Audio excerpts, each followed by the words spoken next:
Neymar আসছেন Brazil দলকে বাঁচাতে। ব্রাজিল দলে সুদিন ফিরে আসবে নেইমারের হাত ধরে। বিস্তারিত জানতে পুরো ভিডিওটি দেখুন এবং খেলার সব আপডেট পেতে সাবস্ক্রাইব করুন আমাদের ইউটিউব চ্যানেলটি ও ফলো করুন ফেসবুক, ইনস্টাগ্রাম ও টিকটকে।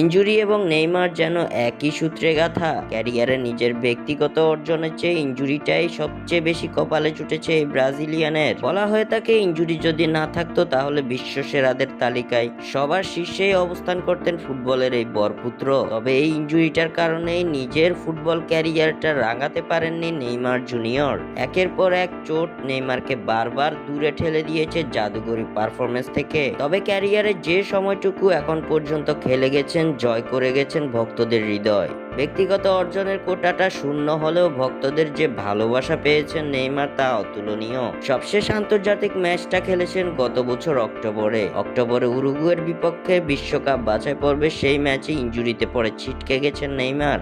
এরপর কেটে যাচ্ছে প্রায় 1টি বছর। সেই ইনজুরি কাটিয়ে এখনো ফিরতে পারেননি ব্রাজিলিয়ান এই জাদুঘর। নেইমারের অনুপস্থিতিতে ব্রাজিল দলটার অবস্থা যেন একেবারে নাজেহাল। একের পর এক পরীক্ষা নিরীক্ষা চালিয়েও জয়ের দেখা পান না দরিবাল। ব্রাজিল দলের যে নেইমার এক অমূল্য সম্পদ সেটা আছে দরিবালের ভালো করেই জানা। তাই তো এবার দরিবাল অকপটে স্বীকার করেই ফেললো নেইমার ছাড়া যে ব্রাজিল দলের হাল ধরার কেউ নেই। সম্প্রতি অক্টোবরে অনুষ্ঠিত হতে যাওয়া বিশ্বকাপ বাছাই পর্বে 2 ম্যাচের জন্য স্কোয়াড ঘোষণা করেছে ব্রাজিল কোচ দরিবাল জুনিয়র। সেই দলে এবারও দেখা যায়নি নেইমারের নাম।